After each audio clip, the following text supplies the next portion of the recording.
7 days before the wedding. The Carter family home near Lake Mendota was filled with a quiet, efficient rhythm. Everything had a place. Every detail had been discussed, revised, and confirmed more than once. The final preparations were no longer about grand decisions, but about precision, timing, coordination, making sure nothing slipped through the cracks. Natalie Carter moved through the house with calm focus. She was not frantic, not overwhelmed, not swept up in nerves the way people expected brides to be. If anything, she appeared centered. Lists were neatly arranged on her phone. Appointments were confirmed. Vendors had been called. The schedule for the wedding day, both the civil registration in the morning and the church ceremony later that afternoon, was locked and down to the minute. It had been Natalie's idea to do everything on the same day. She did not like drawn-out processes or prolonged uncertainty. One day, one decision, one clear step forward. Benjamin Carter, everyone called him Ben, had agreed without hesitation. The family had gathered at the Carter country house to go over the final details together. The property sat a short drive from Madison, tucked behind tall trees with a wide yard, a detached garage, and long windows that looked out toward the lake. It was a place that reflected the Carters themselves, solid, well-maintained, quietly prosperous without excess. Helen Carter stood at the kitchen counter, arranging plates as she listened to the conversation around the dining table. She nodded at the right moments, asked practical questions, and made small notes on a legal pad. On the surface, she was composed, helpful, engaged, but beneath that calm exterior, something tugged at her. She studied Ben when she thought no one was watching.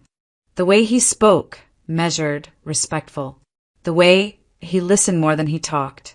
The way he always seemed aware of where Natalie was in the room, as if tracking her without making it obvious. There was nothing wrong with him. No careless words. No arrogance. No visible flaws that a mother could point to and say, "There, that's the problem." And yet Helen's unease remained. It was not fear. It was not suspicion in the usual sense. It was closer to a quiet pressure in her chest, the kind that appeared when something important was being overlooked. She had learned over the years not to dismiss that feeling, even when she could not explain it. Richard Carter noticed his wife's silence. He sat at the head of the table, relaxed but attentive, listening as Natalie talked through the remaining logistics. Richard had built his life and his business by paying attention to details others missed. Decades in freight logistics had trained him to look for patterns, delays, and risks before they became problems. He saw no immediate danger in Ben. If anything, he found the young man dependable. Ben answered questions clearly. He did not exaggerate or try to impress. When asked about travel plans, paperwork, or timing, he responded with quiet certainty. Richard appreciated that. He also appreciated the way Ben never interrupted Natalie or corrected her, even when she misspoke about something small. To Richard, Ben looked like a man who knew his place and was comfortable in it. The mood in the house remained warm. There was laughter over lunch. Natalie teased her father about double-checking the guest list one last time. Helen reminded everyone about arrival times for the rehearsal. Outside, the late afternoon sun filtered through the trees, casting soft shadows across the lawn. It was the kind of day people remembered fondly later, the kind they described as perfect. Natalie felt it too, standing by the window for a moment. She watched Ben talk with her father near the patio doors. She felt no doubt, no hesitation, no inner voice warning her to slow down or look closer. Everything inside her was steady. This was the man she had chosen. This was the life she was stepping into. Helen glanced at her daughter, then back at Ben. Nothing was wrong. Nothing was out of place. And yet, as the conversation continued and the sun began to sink lower over Lake Mendota, that quiet unease did not leave her. It waited. Helen and Richard Carter had never thought of themselves as exceptional people. They had simply lived long enough to understand how fragile stability could be. and how much effort it took to preserve it once it was built. They married young, at a time when neither of them had much beyond ambition and stubborn endurance. Their early years together were not marked by dramatic hardship, but by constant restraint. Every purchase was calculated. Every plan was measured against what they could realistically afford. They learned quickly that comfort did not arrive by accident, and that security was something earned inch by inch. Helen worked wherever she was needed in those years, adjusting her life around Richard's unpredictable schedule. Richard, in turn, accepted every opportunity that came his way, even when it meant long hours and little immediate reward. There were no shortcuts. There was only consistency, showing up, following through, trusting that steady effort would eventually compound into something solid. Their marriage endured because neither of them tried to carry it alone. When one faltered, the other compensated without complaint. Mutual loyalty was not something they spoke about often. It was simply practiced. Over time, that quiet partnership became the foundation on which everything else rested. Richard's logistics business grew gradually. What began as a small operation handling regional freight contracts expanded as his reputation for reliability spread. He did not gamble. He did not overextend. He reinvested carefully, chose partners cautiously, and avoided risks that promised quick gains at the expense of long-term stability. By the time Natalie was grown, the company provided a dependable income and a future that no longer felt uncertain. The Carter family did not live extravagantly, but they lived comfortably. Their home reflected years of intentional decisions rather than sudden wealth. The country house near Lake Mendota was not a showpiece, it was a retreat, a place where privacy, order, and routine mattered more than appearances. Those same principles shaped the way Helen and Richard raised their daughter. Protection came first, not in the sense of control, but in preparation. Natalie had been taught to think ahead, to consider consequences, to value self-respect over impulse. Foresight was not fear, it was responsibility. Helen believed deeply that love meant anticipating danger before it announced itself, not reacting after damage was done. Responsibility, to the Carters, extended beyond themselves. It included the people they brought into their family. When Natalie introduced Ben as the man she intended to marry, Helen and Richard did not assess him by charm or ambition. They watched how he behaved when he was not the center of attention, how he treated Natalie when he thought no one was watching, how he handled discomfort, silence, and uncertainty. Their concern was never about status or money. Ben's background did not trouble them. What mattered was whether he understood commitment the way they did, as something maintained daily, not promised once. That was why the wedding gifts they prepared were generous, but deliberate. Natalie would receive a modern studio apartment in a new development, fully paid for, located close enough to the city for convenience, but far enough to offer quiet. It was not meant to impress. It was meant to give her independence and security from the very beginning of her marriage. For Ben, Richard selected a new vehicle, reliable, practical, suited for all seasons. It was a gesture of trust, not charity. Richard did not want his future son-in-law to feel indebted, only supported. In addition, there was a carefully planned honeymoon along the Mediterranean coast, chosen not for luxury alone, but for the promise of uninterrupted time together, a chance to begin their life away from obligations and expectations. These gifts were not leverage, they were insurance. Helen believed that removing external pressure gave a marriage room to reveal its true character. If love was genuine, it would strengthen. If it was not, no amount of comfort could disguise the truth forever. From the outside, their caution could be mistaken for interference. Helen knew that. She had heard similar accusations before, from acquaintances who confused vigilance with distrust. But she also knew how often disaster arrived disguised as perfection. Her concern about Ben did not come from anything he had done wrong. That was what troubled her most. It came from the absence of explanation, the same way a sudden silence in a familiar room could feel unsettling. Richard understood this instinct, even if he did not fully share it. He did not dismiss Helen's feelings, nor did he allow them to dictate action prematurely. Observation, he believed, was still the most honest form of judgment. Together, they waited, not to interfere, not to accuse, only to make sure that the life their daughter was about to enter was as solid as the one they had spent decades building for her. Natalie Carter had never been a woman who moved loudly through the world. She did not demand attention, nor did she retreat from it. There was a measured quality to her presence, a calm that came from knowing who she was and what she would not compromise. Her style reflected that balance. She dressed with intention rather than trend, choosing clean lines and thoughtful details. At times she favored soft, romantic silhouettes. At others, structured pieces that reflected the professional role she stepped into each day. She was neither rigid nor whimsical. What she wore depended on her mood, her purpose, and the space she was entering. The same could be said of her demeanor. Emotionally, Natalie was reserved but not distant.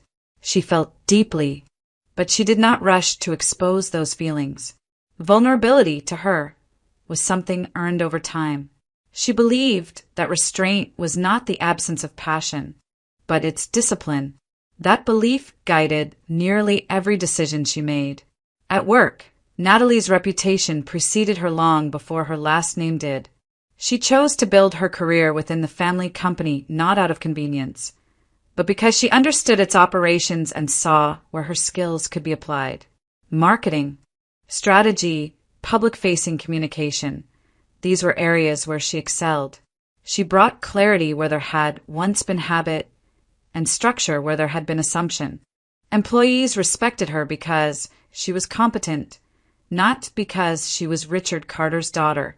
She arrived prepared. She listened. She corrected without condescension. When mistakes happened, she addressed them directly and moved forward. Natalie did not hide behind her father's authority, nor did she reject it out of pride. She understood that trust, once earned, had to be maintained through consistency.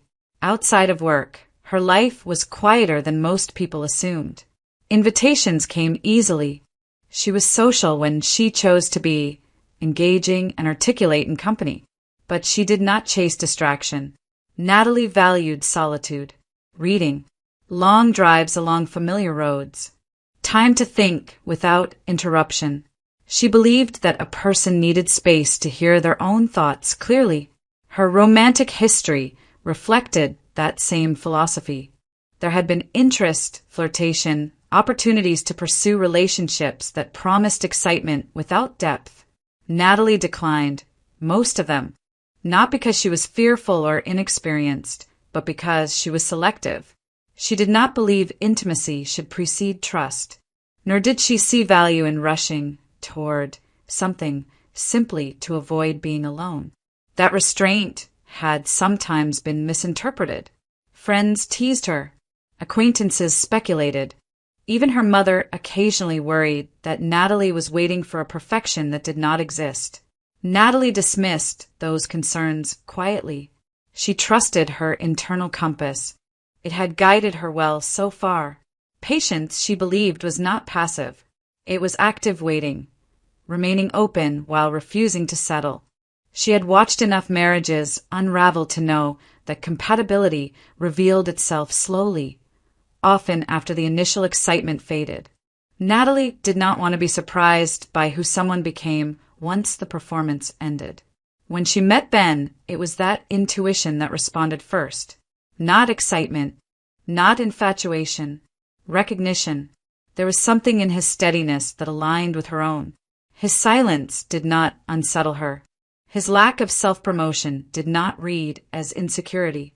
Natalie sensed in him a person who acted deliberately, who weighed words before speaking, who did not waste energy trying to impress. Over time, trust replaced curiosity. Comfort replaced caution. She did not fall quickly, but when she did, it was with full awareness. Natalie believed that love, like character, revealed itself in patterns rather than moments. She trusted what she observed repeatedly, not what was declared once. That belief allowed her to commit without fear. It allowed her to plan a wedding without anxiety. It allowed her to stand in the present, confident that she was moving toward something solid. There was no doubt inside her, no voice urging hesitation, no sense that she was betraying herself by moving forward. What Natalie could not know, was how fragile certainty could be when the truth was incomplete, or how easily even the most carefully built inner world could fracture when a single assumption took root. For now, everything within her remained intact, steady, whole, unaware of how close it was to being shattered. Natalie remembered the day she met Ben with unusual clarity, not because it had been dramatic at first, but because it had been ordinary in the way moments of fate often were. She had been driving aimlessly that afternoon, enjoying the empty stretch of road outside Madison, letting speed and motion clear her thoughts. When the fuel warning light appeared, she pulled into a small gas station along the highway, more irritated by the interruption than concerned.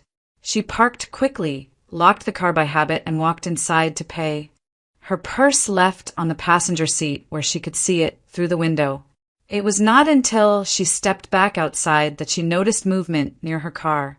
Two teenage boys stood close to the passenger door, their bodies angled in a way that felt wrong before her mind had time to label it. One of them had already opened the door. In his hand was her purse. Natalie froze.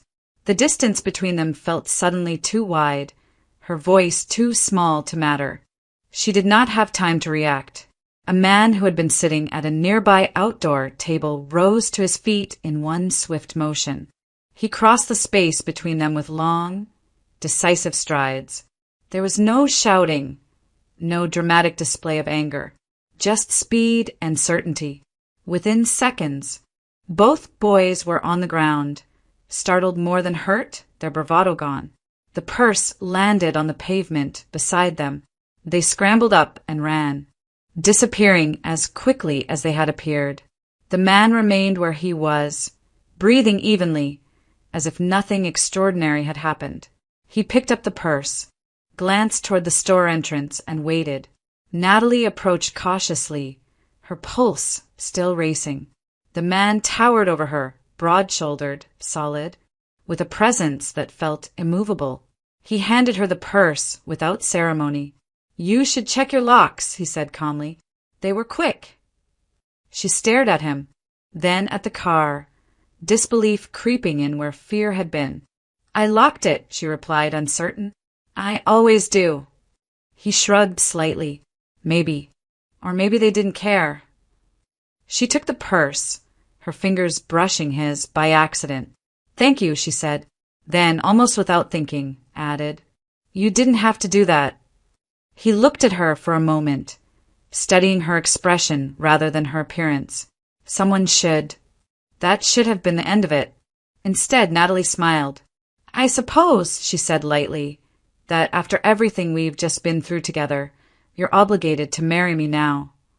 The words surprised even her. They came out playful, exaggerated, a way to reclaim control of the moment. She laughed, expecting him to laugh too, or to look confused, or to walk away. Ben did none of those things. He stepped back, lowered himself to one knee with deliberate calm, and held out her purse as if it were something ceremonial. "My name is Ben," he said, "and you've already impressed me. I won't ask you to decide now. I'll give you 1 year. 1 year from today. We'll meet right here. If you agree to see me until then, every day if possible, I'll ask again." Natalie was speechless. It was absurd, bold, entirely unexpected, and somehow it did not feel like a performance. She studied his face, searching for irony or arrogance.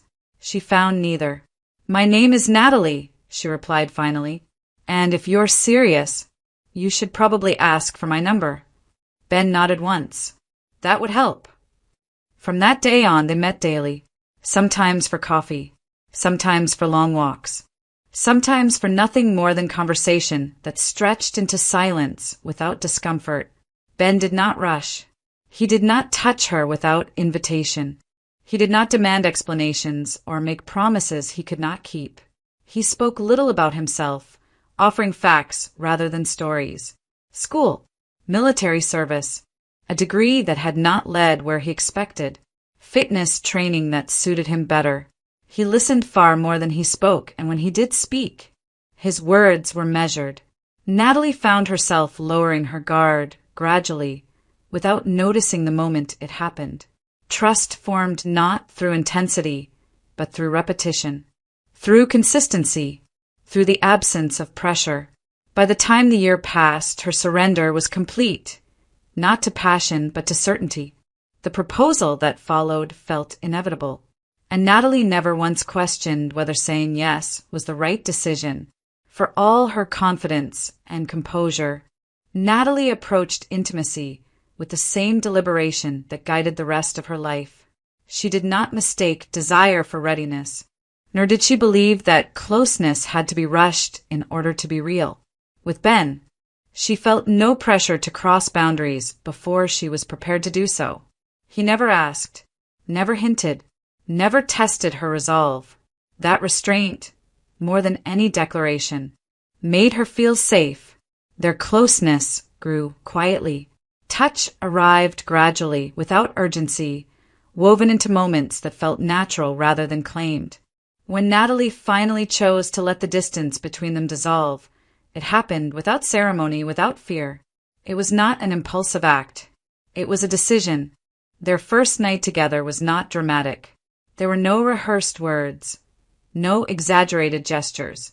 What remained with Natalie afterward was the gentleness of it, the careful way Ben moved, the patience in his touch, the unspoken understanding that this moment mattered.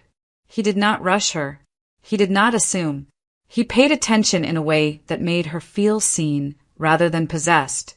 In the morning, she woke to the sound of movement in the kitchen. Ben had risen early, unsure of what else to do. When she joined him, she found breakfast waiting, simple, imperfect, clearly unfamiliar territory for him. The coffee cup looked small in his hands. The food was unevenly prepared, and yet the effort behind it struck her more deeply than any polished display ever could have. He did not ask if she regretted anything. He only said that he would show her how he felt in the way he lived beside her. Natalie believed him.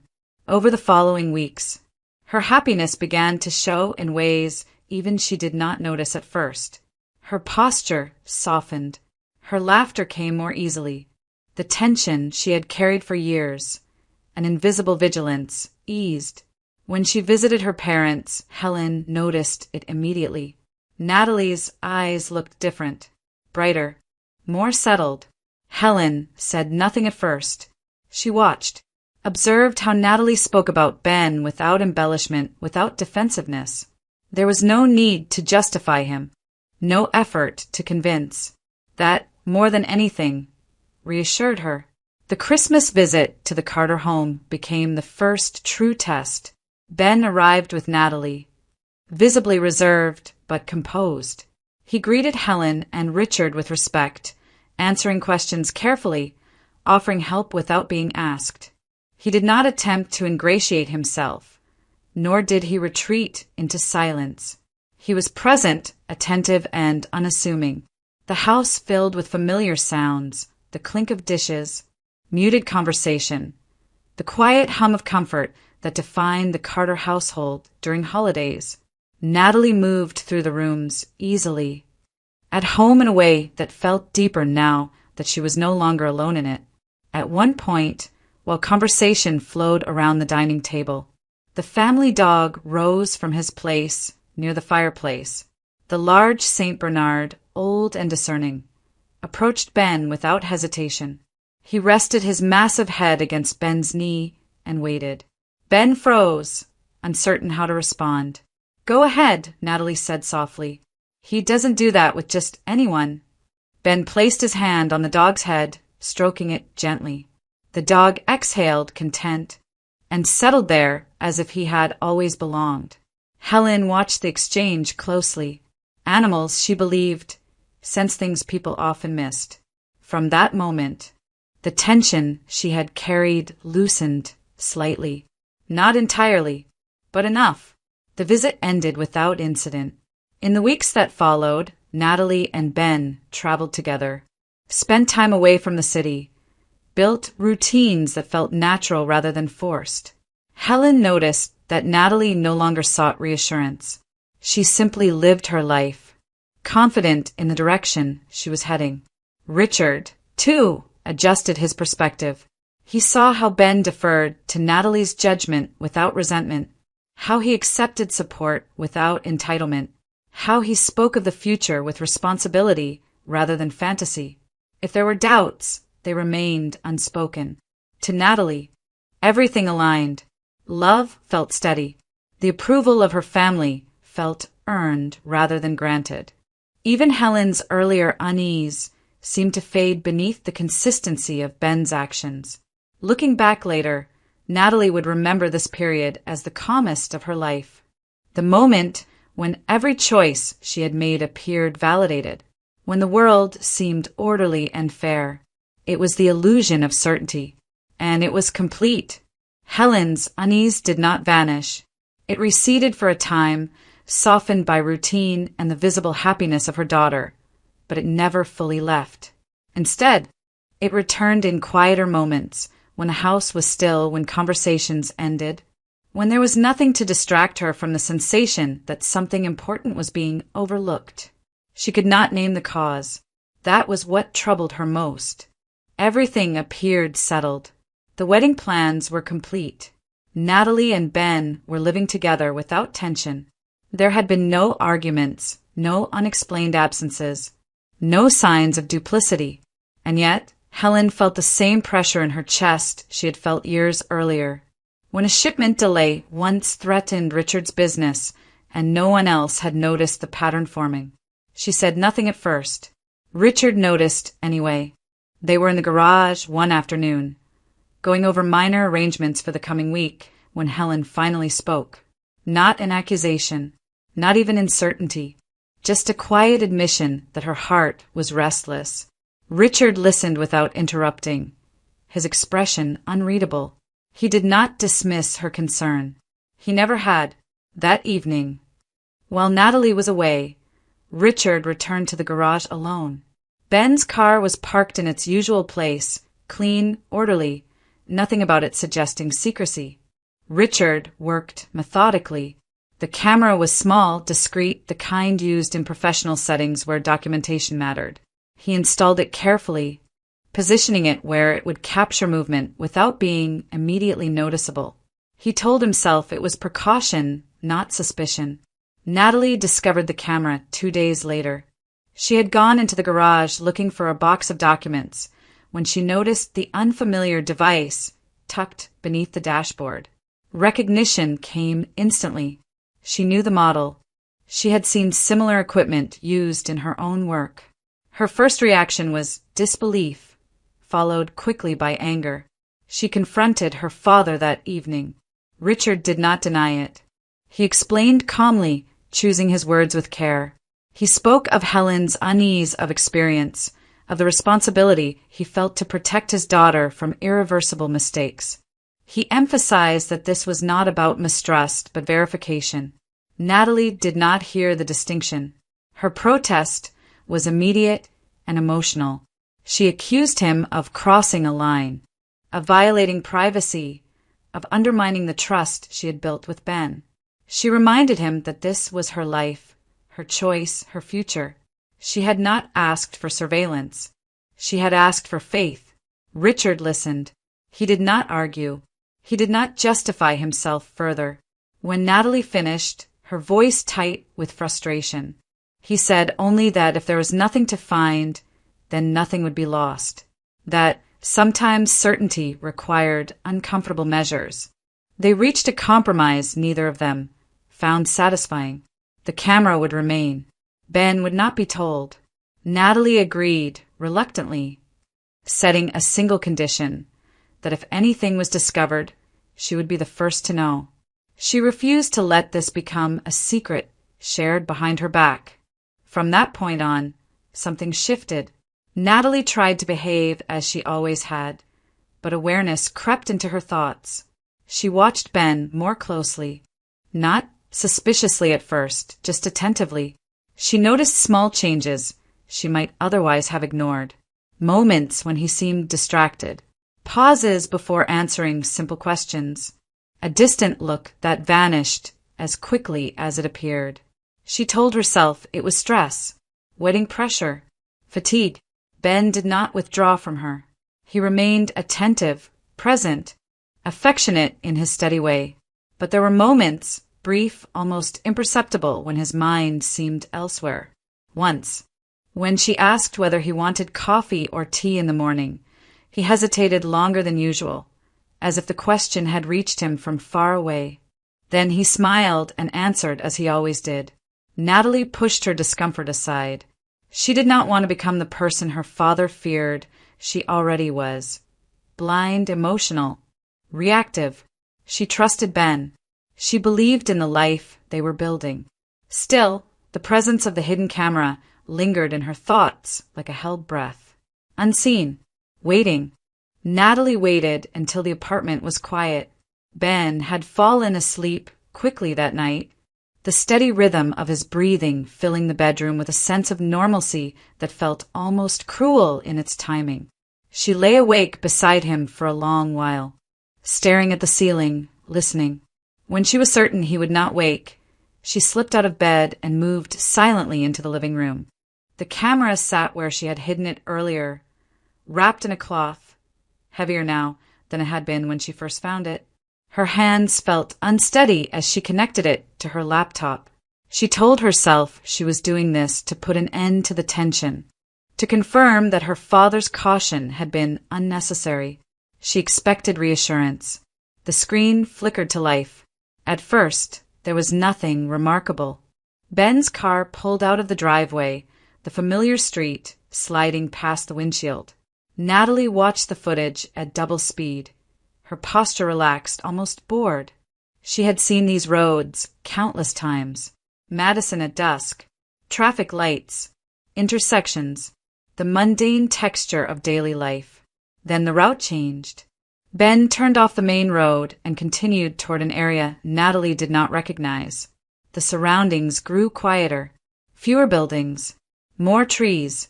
The sky darkened as the car moved farther from the city center. Natalie slowed the playback, leaning closer to the screen.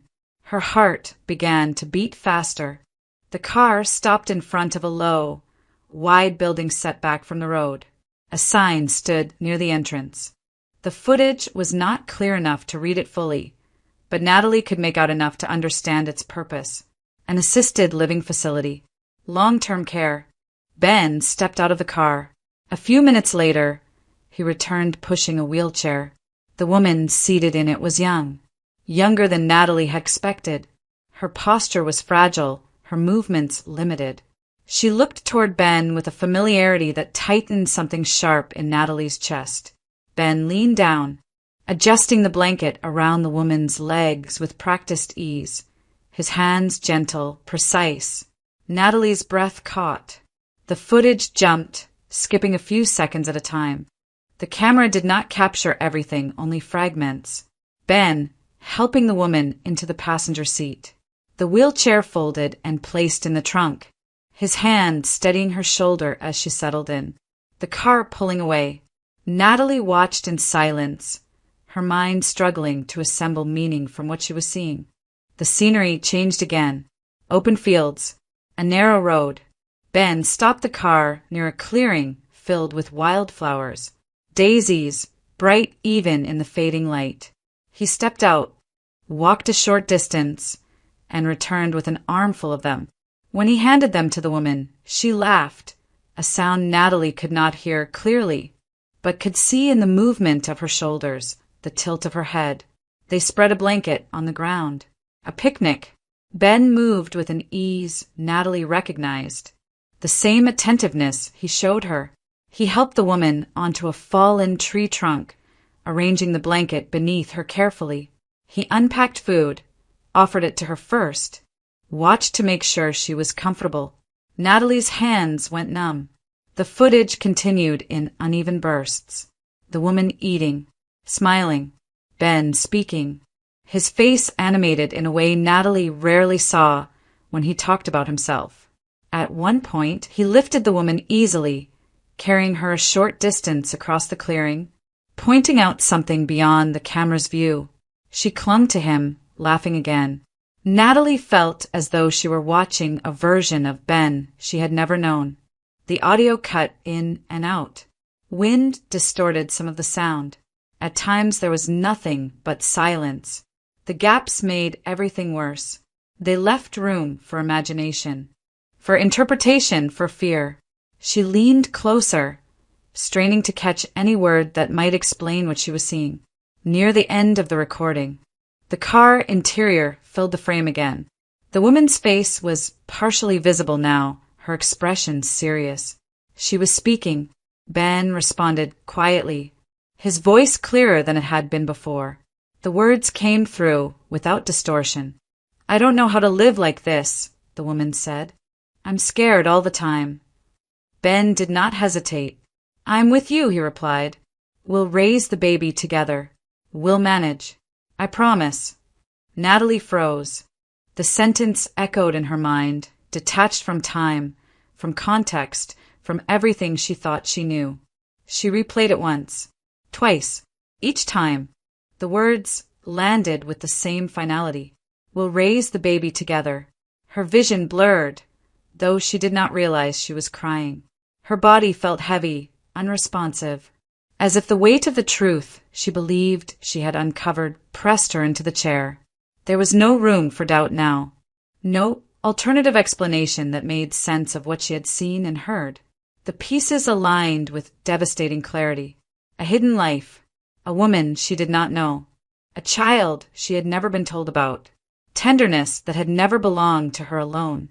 Natalie closed the laptop slowly. The apartment around her felt unfamiliar, stripped of meaning. Every shared object, every quiet habit suddenly seemed like evidence of a lie she had willingly believed. She could not move. She could not think. Her mind hovered somewhere distant, watching her own collapse from afar. She had trusted him, not blindly, carefully, deliberately, and yet here she was, staring at proof that her certainty had been built on something incomplete. Natalie sat there for a long time, unable to stand, unable to breathe deeply, unable to reconcile the man sleeping in the next room with the one she had just seen on the screen. This was not suspicion anymore. This was betrayal, and it hollowed her out completely. Natalie did not sleep. Morning arrived without transition, the light creeping through the windows as if nothing had changed. Ben moved through the apartment with his usual quiet efficiency, unaware of the fracture that had already split the night in two. He poured coffee, asked if she wanted some, spoke about the errands he planned to run before work. Natalie watched him with a stillness that frightened her. The man in front of her was familiar in every detail, his voice, his posture, the way he waited for her answer without pressure. And yet, the words from the recording echoed over everything he said, flattening meaning into noise. When he finally noticed her silence, he stopped. "What's wrong?" he asked. She did not answer immediately. She stood, crossed the room, and set her laptop on the table between them. Her hands were steady now, too steady. "I need you to watch something," she said. Ben's expression did not change, but something in his eyes shifted. He nodded once and took the seat across from her. Natalie pressed play. He watched without interruption. The footage unfolded again. Roads, the unfamiliar building, the wheelchair, the picnic. Ben did not look away. He did not flinch. When the audio reached the moment Natalie could not forget, the words filled the room once more. "We'll raise the baby together." Natalie closed the laptop. She met his gaze, waiting for him to speak. For denial, for explanation, for anything that might pull the ground back into place. Instead, Ben remained silent. Her voice broke the stillness sharply. "How long?" she demanded. "How long were you planning to keep this from me?" Ben said nothing. "Do you know what this looks like?" she continued, her restraint unraveling. "A woman I've never met. A child you never mentioned. Promises you made behind my back." Her chest tightened as the words came faster now. "Were you ever going to tell me? Or was I supposed to find out after the wedding?"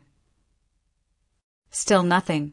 Natalie stood abruptly, anger flooding in where shock had been. "I trusted you," she said. "I didn't rush into this. I didn't close my eyes and hope for the best. I chose you because I believed you were honest with me." Ben's jaw tightened, but he did not respond. "Say something," she said. "Defend yourself. Explain. Tell me I'm wrong." The silence stretched between them, unbearable in its restraint. Finally, Ben rose from the table. He moved slowly, deliberately, as if any sudden motion might shatter what remained. He gathered his jacket from the chair, his keys from the counter. He did not reach for Natalie. He did not try to stop the collapse unfolding in front of him. "I'm leaving," he said quietly. "That's it?" Natalie asked, disbelief sharpening her tone. "You don't even try?" Ben paused at the door. He looked at her then, truly looked at her, and for a moment she thought she saw something like regret pass across his face. But if there was anything else he wanted to say, he did not say it. "I won't argue with you," he replied, "and I won't explain something you're not ready to hear." The door closed behind him without force. Natalie stood alone in the apartment, the echo of his departure settling into the walls. The quiet felt heavier than any argument could have been. There was no catharsis, no release, only the certainty that something essential had ended. She moved through the rest of the day with mechanical precision. Calls were made, messages sent, appointments canceled. The church ceremony was called off. The civil registration was voided. Each conversation was brief, factual, devoid of explanation. Natalie did not owe anyone justification. When she arrived at her parents' house that evening, Helen was waiting. Natalie did not need to speak. One look at her face was enough. They sat together at the kitchen table as Natalie told them what she had seen, what she had heard, what Ben had refused to explain. Richard listened without interruption, his expression darkening not with anger, but with recognition. Helen reached for Natalie's hand and held it firmly. Neither of them questioned her decision. They did not ask whether there was another explanation. They did not suggest patience or reconciliation. They did not urge her to reconsider. To them, the matter was already settled. A marriage built on deception, perceived or real, could not stand. "You did the right thing," Helen said quietly. "You protected yourself." Richard nodded. "If he chose silence, that's his responsibility, not yours." The support should have brought relief. Instead, it cemented the finality of what had happened. That night, Natalie lay awake in her childhood bedroom, staring at the familiar ceiling. The life she had planned so carefully was gone. Not gradually, not gently, completely. The engagement was over. The future she had trusted was closed to her, and no explanation, spoken or withheld, could change that. The rupture was irreversible. The morning light filtered softly through the tall windows of the assisted living residence, settling over the quiet courtyard where Olivia Carter sat in her wheelchair. A thin blanket rested across her knees. Beside her, a small diaper bag leaned against a chair. Its presence, both ordinary and extraordinary, evidence of a life few believed she would ever have. Her son slept peacefully, unaware of the weight of the past that had shaped the world he had entered. Olivia's thoughts often drifted backward, not by choice but by gravity. Her life had been divided early, before and after abandonment. She and her twin brother, Benjamin, were born minutes apart. 2 children, 2 futures. Only one was chosen. The doctors had used careful language when they spoke to their parents. Severe autoimmune disease, progressive joint damage, uncertain prognosis, years of treatment with no guarantees. The implication was unmistakable. Olivia would require constant care, endless expense, and emotional endurance. Her parents made their decision quickly, too quickly. They convinced themselves that surrender was mercy, that institutions existed for children like Olivia, that they were not cruel, only realistic. They signed the papers while she was still small enough not to understand what was happening. Benjamin was taken home. Olivia was not. She did not remember the moment they left. She remembered only the echo it created, an emptiness that never quite closed. Her childhood passed through medical corridors and sterile rooms, punctuated by brief kindnesses and long silences. She learned early not to ask why she was alone. Questions led nowhere. Survival meant acceptance. By the time she was moved to a long-term care facility as an adult, Olivia had grown into a woman with quiet strength and careful hope. Her illness limited her body, but not her mind. She read endlessly, observed people closely, learned to measure affection in gestures rather than promises. She never expected family to return. Benjamin found her by accident. It happened years later, long after he had left home and begun building his own life.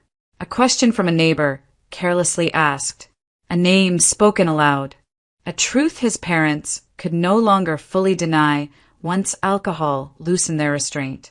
The revelation struck him with a force he had no language for. A twin sister, alive, abandoned, hidden from him his entire life. He did not argue. He did not shout. He simply left the house that night and never fully returned. Finding Olivia was not easy. Records were buried. Institutions had changed names. Years had passed, but Benjamin persisted with a singular focus that surprised even himself. When he finally stood in front of her wheelchair for the first time, neither of them spoke. They did not need to. Recognition moved between them without explanation. The resemblance was unmistakable. Something fundamental settled into place. From that day forward, Benjamin reorganized his life around her existence. He visited regularly, learned the routines of her care, advocated for better treatment, covered costs when insurance failed. He never spoke of obligation. To him, Olivia was not a burden reclaimed. She was a debt repaid too late, but still owed. He never told Natalie about Olivia at first, not because he was ashamed, but because he was afraid that her parents, protective, strategic, accustomed to control, would see Olivia as a liability, afraid that Natalie's life, so carefully structured, would be pulled into a reality she had not chosen, afraid that honesty would cost him the one future he believed he was finally allowed to want. So he delayed. When Olivia became pregnant, the delay became impossible to ignore. The child was not Benjamin's. The father was a young medical resident who had once rotated through the facility. He had been kind, too kind, unprepared for the boundaries his profession demanded. What began as attention blurred into intimacy, then into something neither of them fully understood until it was too late. When the truth emerged, the resident disappeared from Olivia's life with clinical efficiency, career intact, conscience compartmentalized. Olivia never asked Benjamin to fix it. She told him simply, "I'll keep the baby. If you don't want to be involved, I understand." Benjamin had never been more certain of anything. He rearranged his schedule, increased his workload, began saving aggressively. He researched accessible housing, childcare support, and long-term medical planning. He became not just her brother, but her shield. The footage Natalie saw captured fragments of that life, out of context, stripped of meaning. The assisted living facility was not secrecy. It was home. The picnic was not romance. It was respite. The flowers were not seduction. They were an apology for everything Olivia had lost before she had words for it. And the words Natalie heard, "We'll raise the baby together," were not a lover's promise. They were a brother's vow. Benjamin had planned to tell Natalie. He had rehearsed the conversation countless times, but fear delayed him. Then suspicion found him first. When Natalie confronted him, the shock silenced him completely. Not because he had no explanation, but because he realized too late that the truth would sound like an excuse. He chose silence over persuasion, withdrawal over defense. Olivia understood when he told her. "He loves you," she said simply, "and that's why he left." She carried the weight of the misunderstanding quietly, knowing she was its unintended cause, knowing that her existence, unhidden at last, had shattered something fragile and precious. Now, as her son stirred in his sleep, Olivia looked toward the courtyard gate. She had come here for one reason, to tell the truth, not for herself, not even for Benjamin, but because some fractures once revealed deserved the chance to heal, if only the people involved were brave enough to look at them directly. And this time, Olivia would not disappear. Olivia did not come to the Carter house with a plan to persuade anyone. She came because silence had already taken enough. Helen Carter was the one who opened the door. She recognized Olivia immediately, not from memory, but from the image burned into her mind by the footage she had once feared. The woman in the wheelchair did not look like a threat. She looked tired, pale, real. "I'm Olivia," she said calmly. "Ben's sister." Helen stepped aside without hesitation. They sat at the same kitchen table where so many careful decisions had once been made. Olivia spoke without embellishment, without accusation. She told them everything. About the illness, the abandonment, the years lost to institutions and paperwork. About Ben discovering her existence and rebuilding a bond that should never have been broken. About the pregnancy. About the child who now slept beside her in a stroller by the door. When she finished, the room was quiet. Helen's hands trembled slightly as she folded them together. Richard leaned back in his chair, his face drained of certainty. They had believed they were protecting their daughter. They had believed foresight justified intrusion. Instead, they had become the architects of collapse. "We thought we were being careful," Helen said finally. "We thought silence meant safety." Olivia met her gaze gently.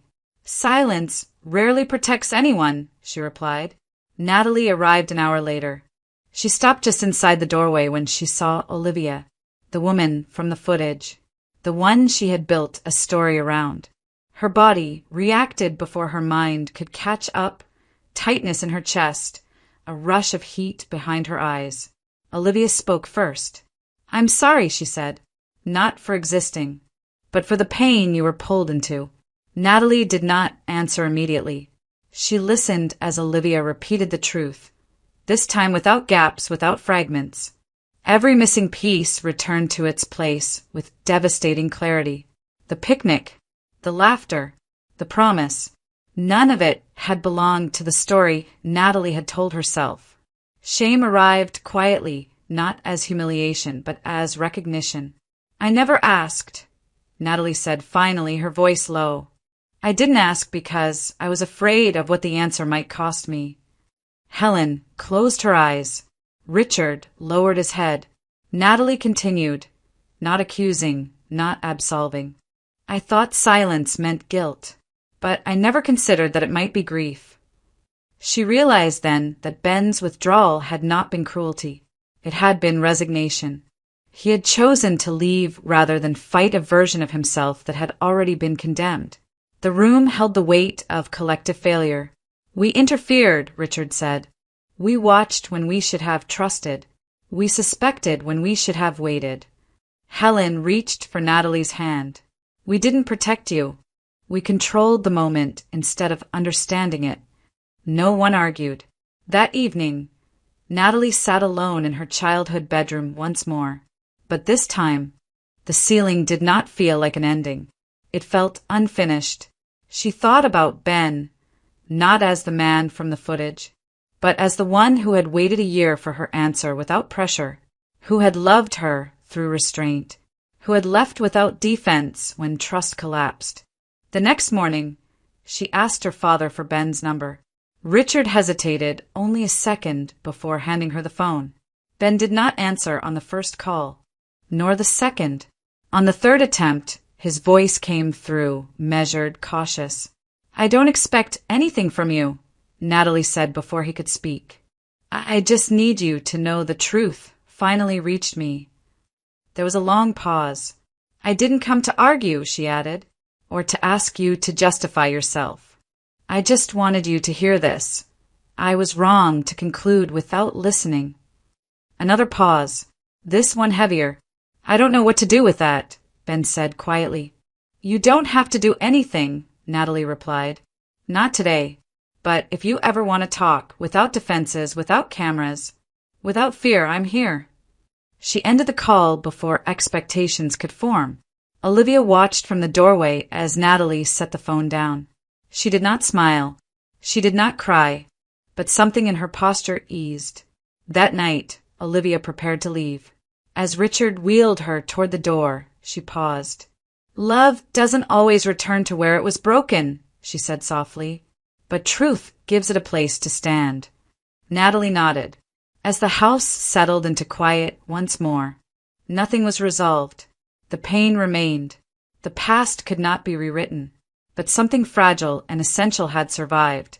The truth.